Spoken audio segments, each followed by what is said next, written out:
risk arrest, risk being attacked by both the public and law enforcement, risk being put in a cage, risk legal fees, just to make a video that maybe only a few thousand people see online. I mean, what's your core motivations, guys?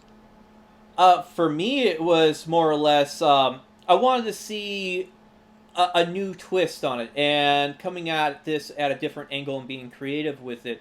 The first time I stepped into it was actually when I filmed the TSA lines from the other side, because in general I've seen a few people that would have interactions with TSA saying they couldn't film here, but that was from the general non-secured side. Not, and I wanted to do it from the from the secured side, because that is open to the public as long as you got a plane ticket to get past that point, or you're catching a connecting flight or whatever. Mm-hmm. And that was my first foray, and that actually got a lot of attention. And then I decided I wanted to follow that up with, I wanted to see how the police would react to just giving them no verbal context or anything like that, not talking with them. And which, because I was sort of getting a little bit upset because everybody was just talking way too much during their videos during that time frame before I Mm-hmm. got started. And it's like, I want to see this happen, but I'm not going to sit there and try to get someone else to do it. I'm also go out there and be the example. Ah, That's rad. yeah, man. And I've also noticed that you're a trendsetter, man. I believe that you started this. I haven't seen any earlier examples of silent treatments to the extent to the way that you do it. So, and now it's affected the cop watching culture. It's affected the people that are in the cop block or cop watch or liberty activists. You know, all these little subcultures that you can find on the interweb.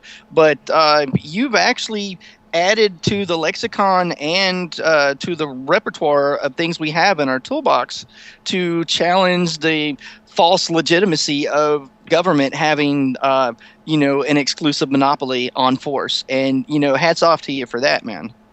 Well, and that's, I mean, part of the thing is I'm trying to attack this from new angles and come up with new ideas. And I mean, not all of them are original for the most part. It's either taking something that sort of already exists. The closest there was to a silent treatment before I started doing the silent treatment was, I think it was Kenny Studer or Stutter. I can't remember how to pronounce his last name off the top of my head. But he was always responding, "I don't answer questions." And those Yeah. videos were quite the rage before I got started, because he would just respond to the officers when they ask him questions. He goes, "I don't answer questions. I don't answer questions," for the most part, and a lot of people love that. Oh yeah, I remember his videos pretty well. And yeah, it is Kenny. James, why risk being dogpiled by two truckloads of riot goons? Why risk being snatched up for conspiracy to stand beside a banner? Why risk having BS tickets given to you by none other than our lovely Officer DeLong? I mean, why do you do this stuff, man? I think it's important for people to see that it's possible to stand up against the cops and win. You know what I mean? I mean, even if I get arrested, the charges that they'll charge against me will either be dropped, or I'll take it to court and I'll win, and then I'll sue the shit out of them. I will sue them. So I mean, God damn. So forgot about radio. That's a thing. Yeah. But yeah, I mean, Be careful. I think it's important. It's important to show the world, and I mean, I don't have that big of a following, but other people do, and they'll pick up on it, that you can stand up against these thugs that have guns, that have the backing of the U.S. government behind them. You can stand up against them if they're giving you an unlawful order. And if you push the limits, like, you call them on their bluff, you know what I mean? Mm-hmm. And I think it's very important for people to see that just because they tell you to do something doesn't mean that they can back that up, or that you have to listen to them. And I think that's very important, because too many people will say, "Yes, sir, no, sir, I'll do whatever you want." And that's how very, very bad things happen. And Yeah, that like needs to not happen. tyrannies and police states and stuff like that. Yeah. Or Exactly. like the Florida guy who got arrested for meth when it was just flakings off of a Krispy Kreme donut. Right.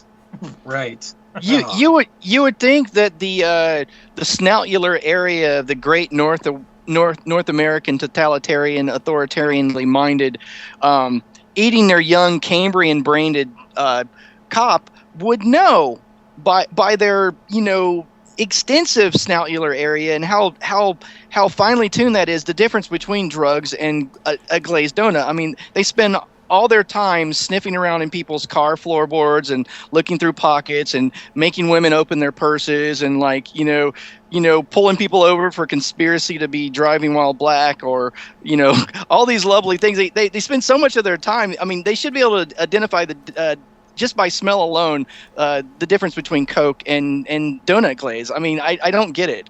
I mean, they have so much experience doing these things that it's just hard to believe. It really is. Oh my goodness. So, what are your thoughts, Mr. Boots, about the in-your-face, tearing them upside one side and down the other, heckling of law enforcement? Do you see that has its place or its value, or do you just see it as just getting your jollies off on messing with someone? I mean, honest, no BS opinion.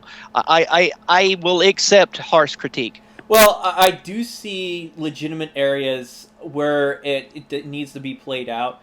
Sean Thomas, a guy out of New York City there, does some great work with the in-your-face attitude with officers when they're trying to infringe on people's rights. And, I mean, in general, I see that as a place and time. Now, I'm not for all unrestrained, unrestricted, in the officer's face kind of stuff. But it's to who's their own kind of thing. It's if they want to do it, they can go ahead and do it. It's already been decided to be. It's legally protected to a certain extent. You can't just go out there and literally interfere with the officer's job for the most part, where they cannot actually finish up with like a police stop when you're not in an involved party or whatever.